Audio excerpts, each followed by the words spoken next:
गौरीज किचनमध्ये आपल्या सर्वांचं स्वागत आहे। मी आज बनवणार आहे दिवाळी स्पेशल बुंदीचे लाडू। अर्धा किलो मी बुंदी घेतलेली आहे लाडू करण्यासाठी। आता आपण पाकाची तयारी करून घेऊयात। अर्धा किलो साखर आणि 1.5 पेला पाणी घालूयात आणि त्याचा 1 तारी असा पाक करूयात। एकसारखं आता विरघळून घेऊया आपण।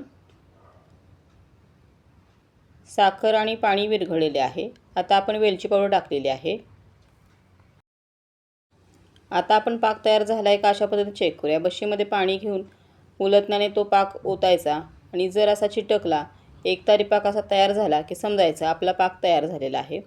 आता आपण पाकामध्ये मनुके, मगजबी, आपल्याला जे काही हवं असेल ड्रायफ्रूट ते आपण टाकू शकता।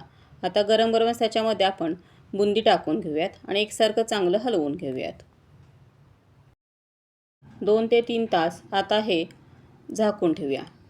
2 ते 3 तास झालेले आहेत।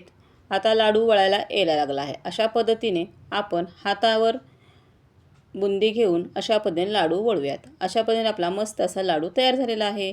अशा पद्धतीने एकसारखे आपण लाडू तयार करूया। आपले मस्त असे बुंदीचे लाडू तयार। माझ्या रेसिपी तुम्ही लाईक करा, शेअर करा आणि सबस्क्राईब करायला विसरू नका।